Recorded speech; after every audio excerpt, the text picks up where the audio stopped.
I would like to just start the growth session today by inviting all the panelists here, right? I'll start with Andrew. Andrew, co-founder and CEO of Seez. He's termed as the tech game changer by Bloomberg. Andrew is known for the analytics approach that he brings to the table. Andrew, you're welcome here.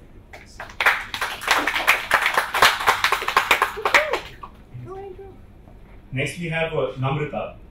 She's the ex-head digital marketing and customer analytics at Landmark Group.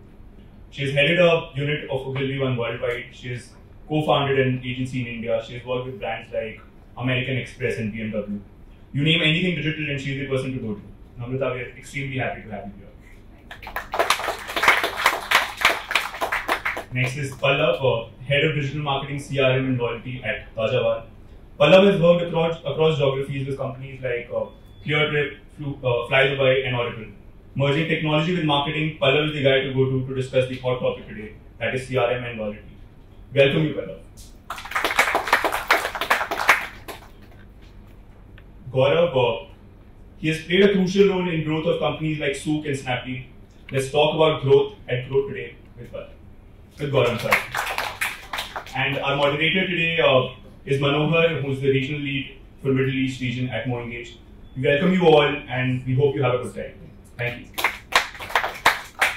So the topic of today's conversation is, as you're aware, most of the brands these days are moving to a multi-channel approach, wherein the users are users are interacting with your brands across multiple channels like mobiles, websites, or even offline channels, right? So from the CRM perspective, what are some of the things that you can do in terms of how do you collect this data, create single view of customers, what kind of strategies that you can use for doing your segmentation, and what are the metrics that you need to track in terms of reporting. So these are some of the topics that we'll be speaking about today. So Andrew, so you are co-founder of Seez, which is a mobile-only business, right? So when you're operating a brand like that, so what are some of the things that you need to take care in terms of customer retention strategy, and any examples of some of the engagement campaigns that have worked for you the best that you can share with the audience?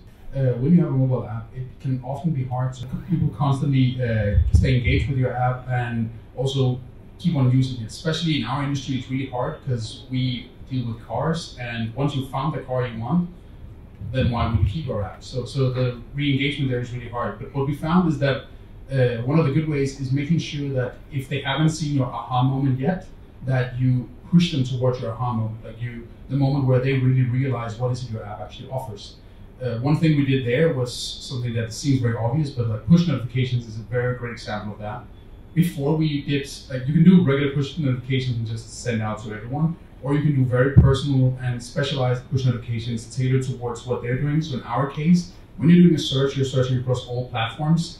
Now that really becomes powerful once you get a notification about what's changed since last time you were there. And we use notifications to actually do that. That was one of the main strategies we used that really increased the engagement with the app itself and ensured that they actually got to experience that aha moment of using the app. And so all of you come from different backgrounds, right? So Andrew is primarily mobile only, and Namrata has businesses where she's been with Landmark, where it's both offline plus online. And you are working with travel, which is kind of infrequent use case. And you've guided multiple startups from growth to exit stages, right? So what are some of the metrics that each of you feel are important to measure in terms of loyalty and retention? I'll take.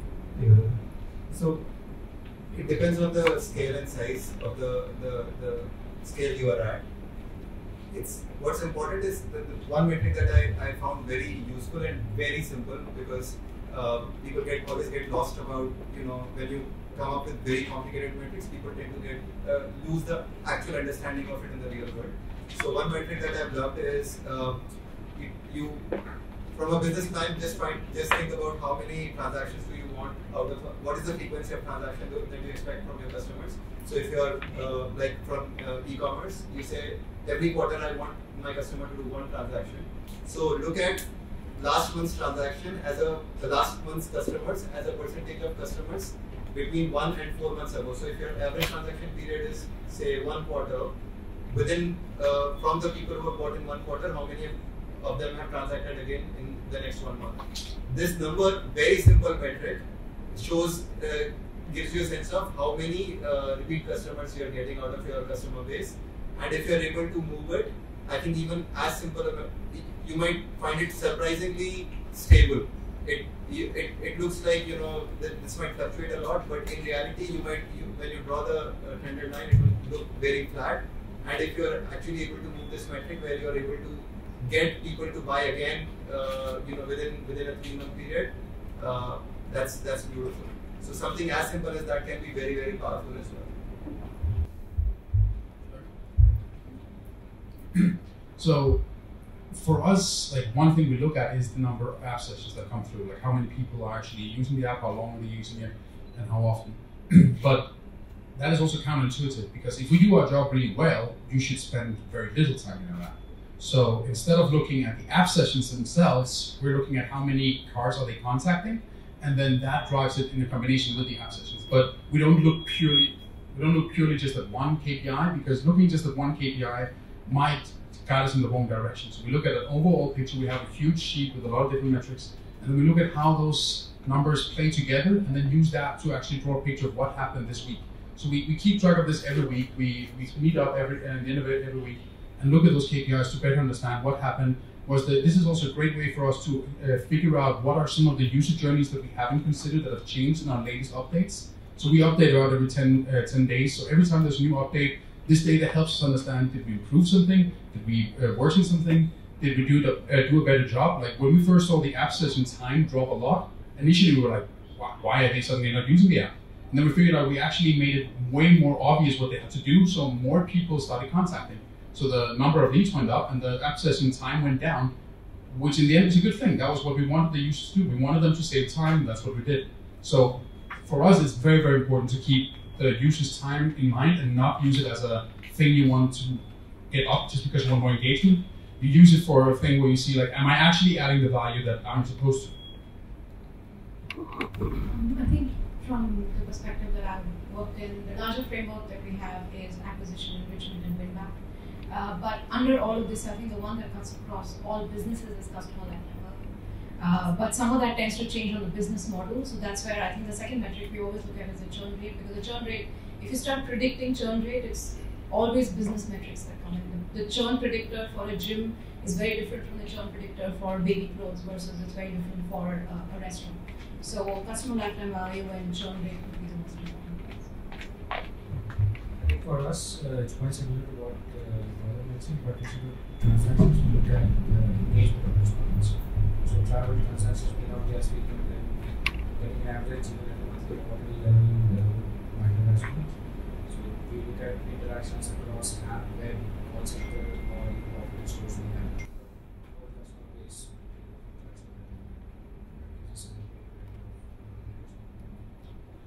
So I mean, just following up on that. So at least in the vertical that you are in, travel is like it's not a frequent use case, right?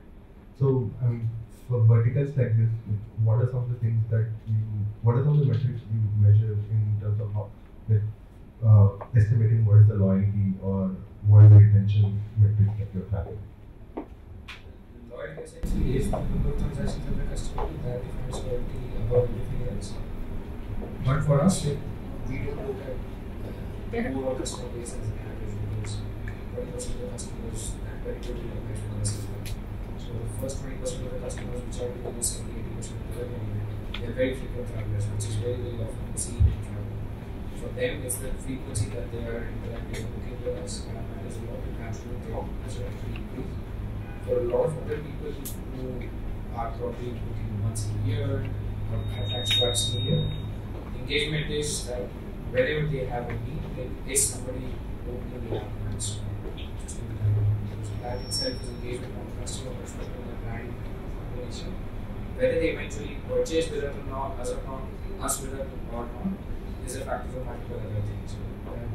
So that is better than the So Yeah, so I also wanted to ask each one of you, which is one of the most interesting customer engagement campaign that you've been part of, and what sort of numbers or uplift that you've seen from this particular campaign that you can share with the audience.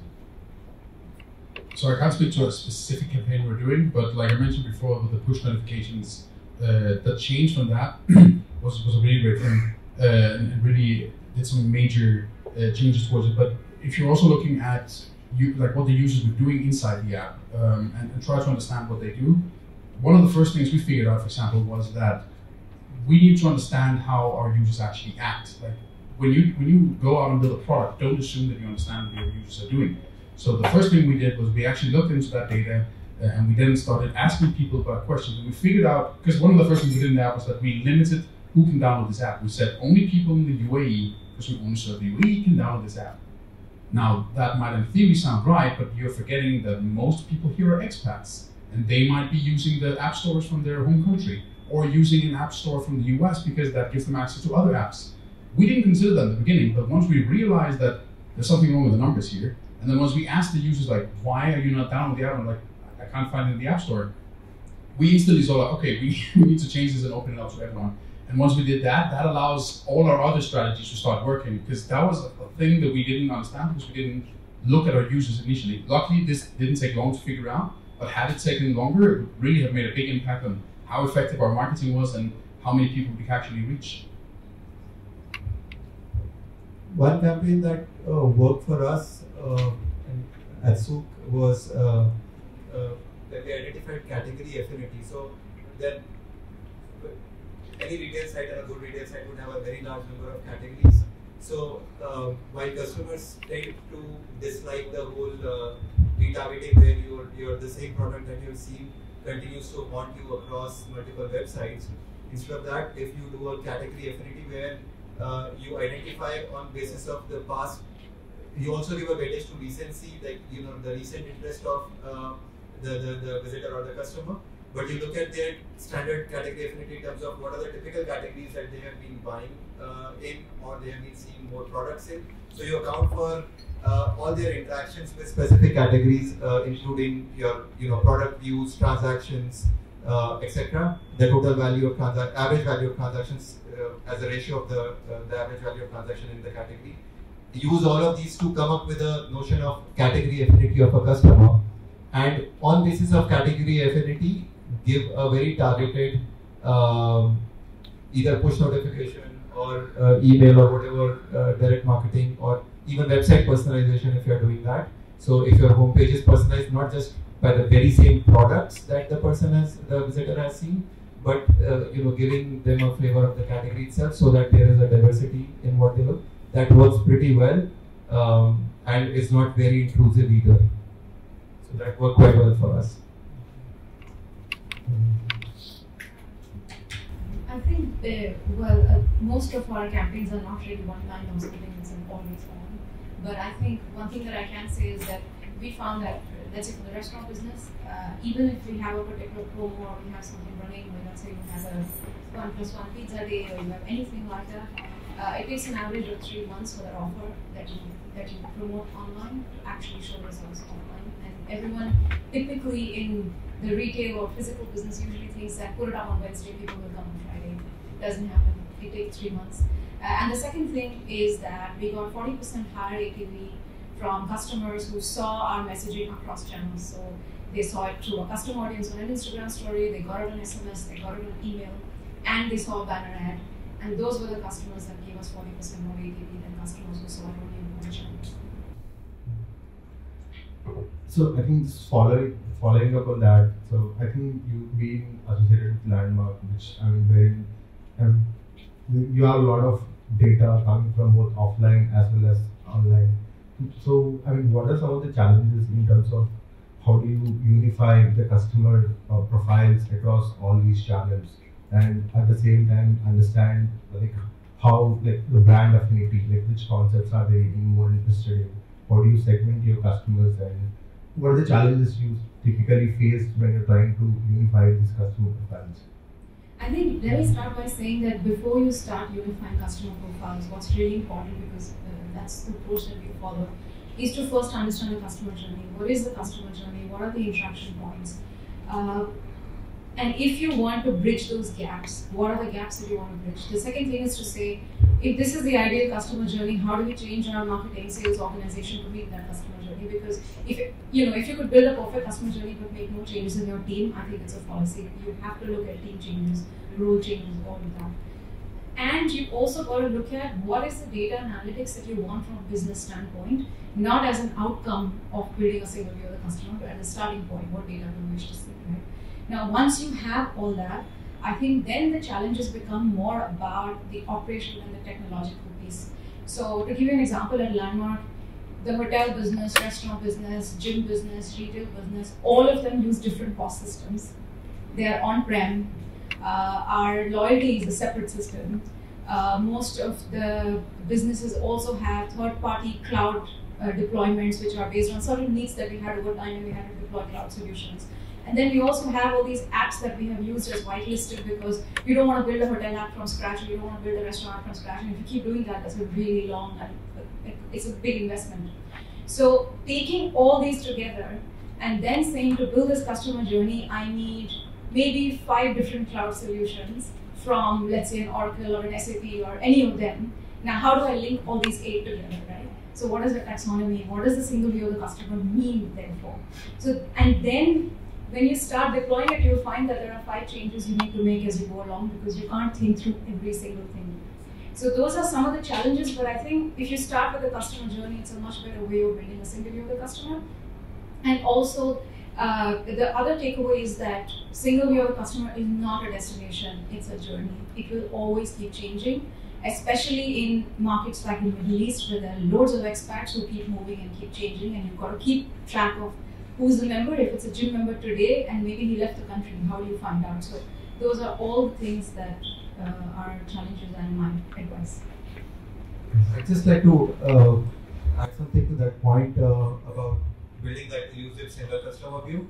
The 80-20 rule that we keep talking about, which is 20% of the customers are responsible for 80% of the revenues, or like that 80-20 is a very, very universal rule.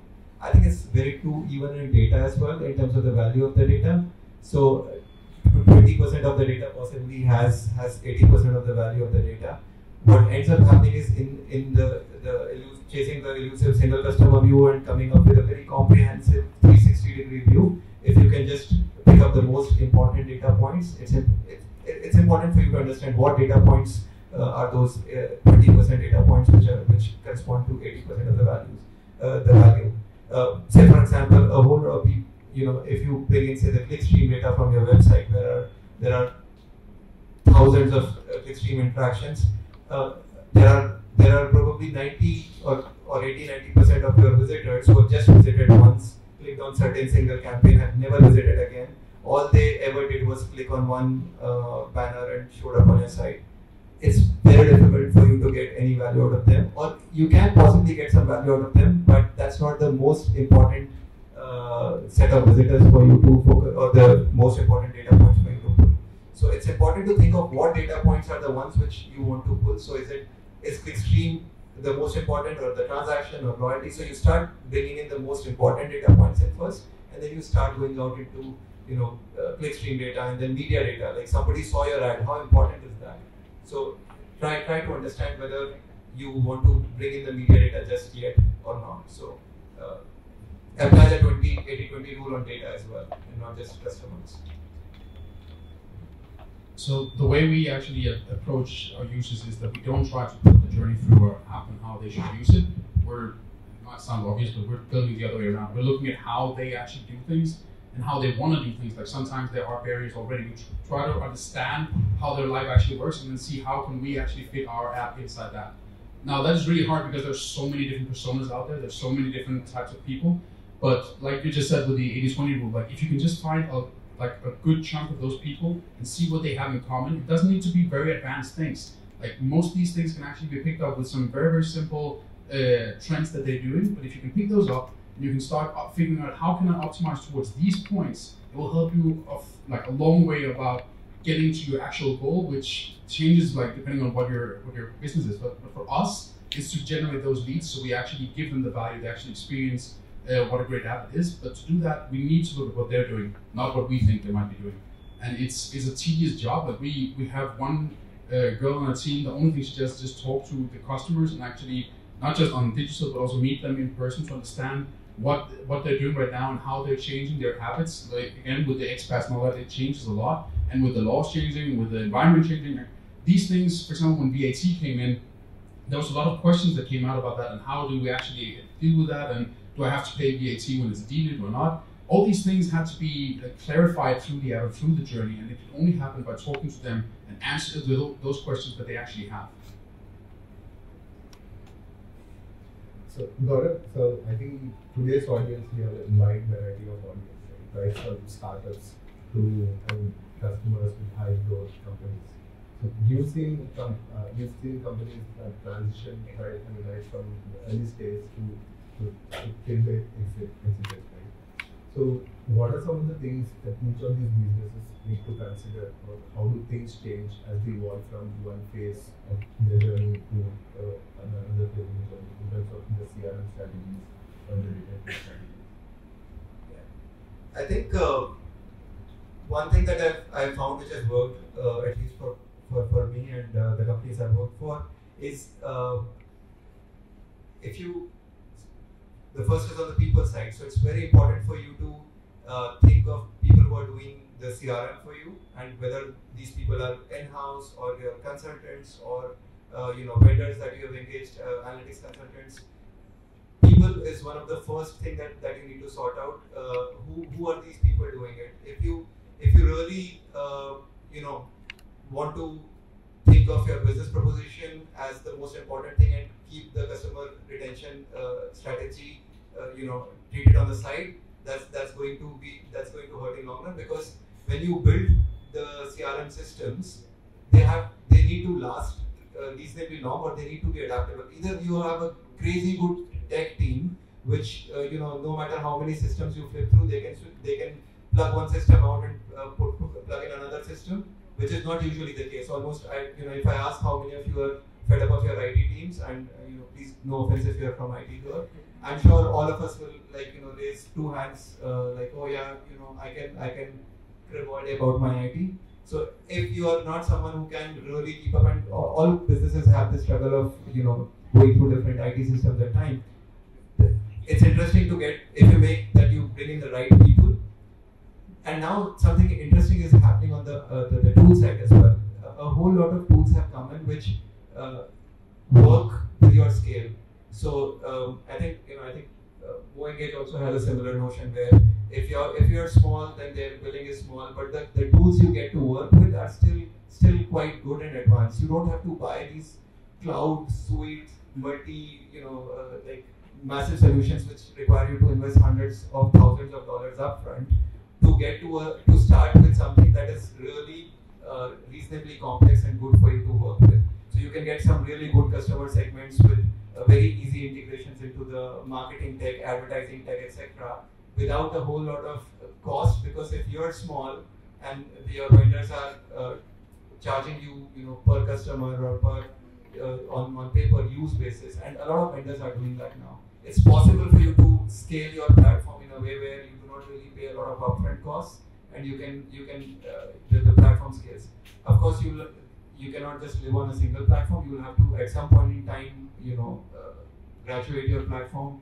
But then, if you have the right people picking the right set of tools, you can actually span a very wide scale without a whole lot of dependence and churn on people and tools around CRM systems. I just like to add to the CRM piece. I think and what he said is absolutely right. It is about the right people and it is about the right tools.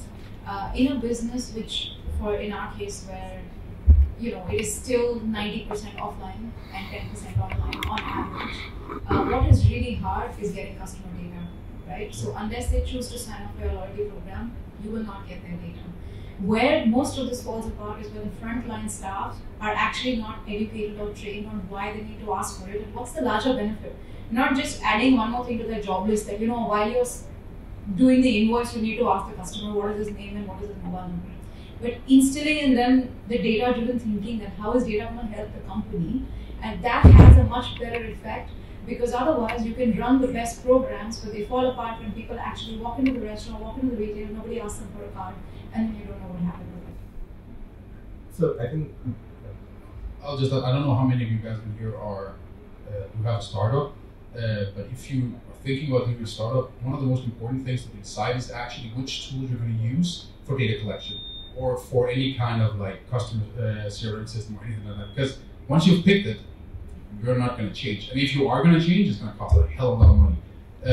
I'm a big fan of like companies that actually do really cheap startup packages and keep them running for a few years, just so you can get to know the software, have everyone get familiar with it, and they will get it back like once they actually see that they're locked in now. Like, well, I'm not going to change from my CRM platform or my data collection platform, whatever platform I'm going into, because I've now implemented it, I got used to it, I know how it works. And for anyone to get into change, they have to do the change, like the cost of the change for me, and that's not going to happen. Nobody's going to pay for a small company to do that shit. So it's a really good way, but that also means as a startup, you need to think about what you're actually picking. You need to do a thorough analysis of what tool am I going to use to do all these analyses here, because it's going to stick with you for a very long time, and picking the wrong one will really hurt your future capabilities and your future abilities to analyze anything. Right. So I think Namrata mentioned about data, right? So I think all of you analyze tons of data to understand general user behavior, key drop-off points, and trying to understand what are the segments you need to be targeting. So what is that one interesting insight that you found so that you're working with data from your customers, about your customers?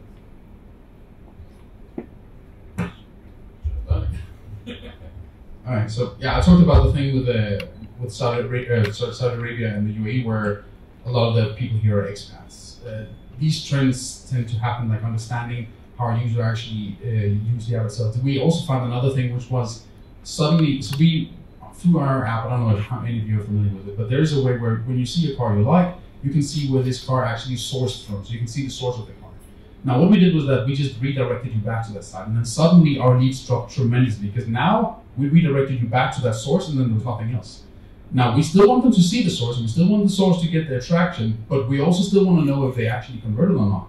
So when we figured it out that suddenly a user was dropping off because they thought that they're now out of the app, we figured we need to change something, and then we added the bar there inside so they know you're still in our environment, but you're visiting like the source of the site here, so you can get all the information you need. You know that this is a real card that's actually added, and that increased our leads. Like it dropped it when we added, and increased it back up again once we put that button in there again. So typically, when you see dramatic changes in either in one direction or the other, it's because you've done something in the app, not because the market has suddenly changed overnight. The market doesn't change overnight, rarely. But in most cases it doesn't. So therefore, just look at what you changed, and then understand what did this change actually cause in the data. I'll answer it in a more business sense. I think we look, and I'm going to try and keep it slightly generic so you can't guess which business. I mean, if you're in for it, it's okay, but I won't use the industry-specific terms. So we have one business which is a long-term subscription business, and that's how the business model has always been.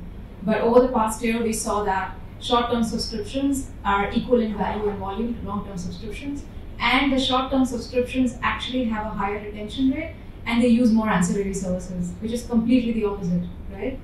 On the other hand, there's another business which is a pay-as-you-go business. You visit, you pay. This business introduced a subscription plan, and it actually had a higher customer acquisition rate for a business that's never had it ever in their history. And those customers ended up spending not only on the subscription, but also on top-ups over and above that. So it was just interesting to look at the data and say that the customer needs are changing so dramatically in every industry, and we've got to adapt our products to keep in touch with them. I think for us, one of the very ironic identification and looking at data was this being an online-only company, we always think everything can be solved by. We were always trying to see call center as an entity as a cost and not a revenue generating medium. So reduce the call center cost, reduce the number of employees, everything. But when we started capturing data from the call center, we realized that the number of calling the call center, pre-booking, not relationships, pre-booking, and converting into a hotel transaction was at 29%. And that's massive. I cannot think of any online medium where I can get a travel transaction to hotel at 29%. So we did an experiment to say, okay, let's see if that works at scale as well. Then we started calling everybody who booked a flight with us to see if they're interested in booking a hotel as well. Are all these people who were actually looking for a hotel, we again saw a 22% conversion rate from hotels. And then we realized, like, we were always thinking inwards, like, okay, we are an online business, we have to sell online, but it's all about the customer and what they're comfortable with. So, a very qualitative, metric came out of a very quantitative exercise. This is interesting because the insight that I want to share is kind of a generalization. As analysts or as marketers, we would have a whole lot of sets of preconceived notions and biases about how the customers behave, how they there's a whole lot of marketing that's based on demographics, saying, okay, use demographic information to target. So this is the products for men, these are the products for women, these are the age group and income group, etc. We noticed something interesting. So specifically in Saudi, it was quite prominent. A whole lot of men were buying a whole lot of women products and household products that you would almost not imagine to be very prevalent. And it's like, this is weird. The more we saw the data, the more confused we were about it. And when we started, we did small surveys, and we figured, from in Saudi, the tendency is women do not tend to keep credit cards with themselves either, or they do not want to at least enter they want to buy using their husband's accounts, which it's a traditional thing for whatever reason, but and if you were actually just targeting with your preconceived notions that, this login belongs to a guy and let's target only men's products there, but it's quite likely that his wife was using. So any biases that you may have, and there are many other similar examples, for where your intuition is not verified by data. So as analysts, or it's very, very important to any hypothesis that you have, validate it with data. If data does not validate it, your best interpreting data, your best bet is to interpret data rather than just going with hypothesis and using your intuitive gut feel to make your decisions about marketing or analytics. So similar, the call center being call center, all the very same concept applies. Just don't be biased or have too many intuitions without validation. So actually, I want to add to that, because one of the main things when we're actually talking to users is that we want to understand their journey, not just their journey, like who they are, and understand their needs. And exactly the same example that you mentioned with men and female, we saw the same thing with the cars. So a lot of female buyers are buying it, ask their husband to buy the car, but it's for them. So we had a really hard time understanding, is this a guy or is it a girl? Is it a man or woman who's actually trying to buy this car?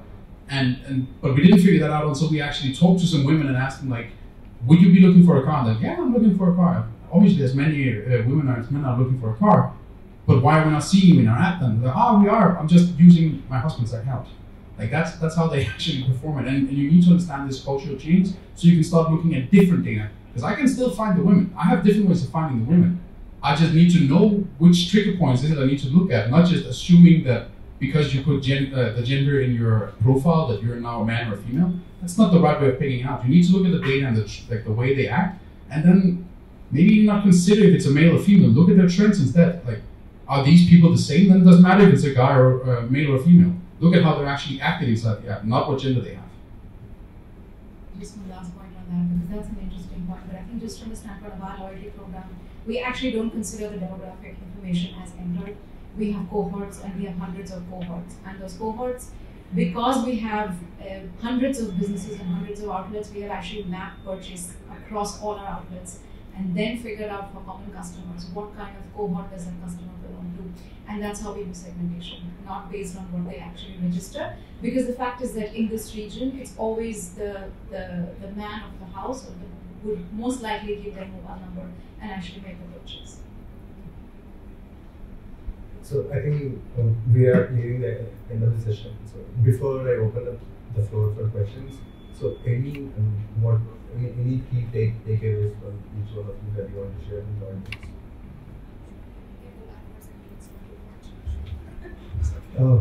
So I would say just one thing. Start with, you hear all these big buzzwords around machine learning, artificial intelligence, big data, and trust me, what most of us don't really actually either use them or don't truly know what all of it really implies. But all of us want, there is value in data that all of us can harness with very simple mechanisms, even simple slice and dice. The right set of analytical concepts applied without massive, there is a word that I like, and it's kind of, I think that I've coined that word, it's called complicatification. And the word is self-explanatory. Do not complicatify, just do simple things, and even you should be able to derive useful, meaningful insights, actionable ones that you can apply in business. So keep it simple, but make it relevant, and see that you get results out of your data rather than just trying to do something really cool, apparently cool, but might not add a lot of value. I think from my experience, I would always say whenever I interact with a lot of people within my own team or management, they always equate CRM to email, push, and SMS. And that's what CRM is for them. Even some of the team members who have been doing CRM for a long time, that's CRM. But CRM is actually how do you, every touch point that the customer has with your brand and what is their experience at that point is your CRM. Email, push, SMS is just the way you choose to communicate with the customer today. It can be WhatsApp tomorrow, it can be a physical store, in some cases it can be anything else as well. So when we start thinking about it in this manner, a lot of problem statements that we've been thinking about, solutions are far easier, or the problem statements sometimes become more complex as well, but that's the way you find a solution of managing the relationship with your customer. I'll say acquisition is a sexier sibling, but retention is the smarter one.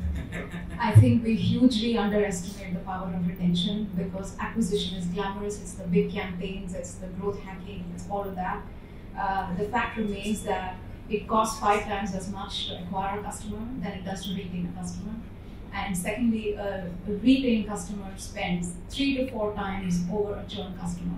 So it's really important to focus on retention constantly across channels, and especially when you do a physical business and an online business, it has to be seamless across both, but it has to be done. Because a customer could choose to put something in their shopping cart online, but actually they just go to the store and buy it eventually. Or they do the reverse, all kinds of behavior. So you've got to really track retention and do as much effort or more on retention than you do on acquisition.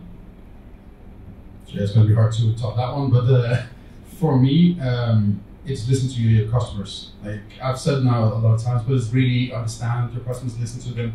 Even if you're a C-level, like I still answer like the emails that we get sent on our help desk, and I still answer on the live chat when people go in on our website and have any questions for us. And I think that is very important. Even as we grow, I still want to be able to connect with our customers, because the minute I stop talking to my customers and seeing their problems, I'm going to disconnect from my own product.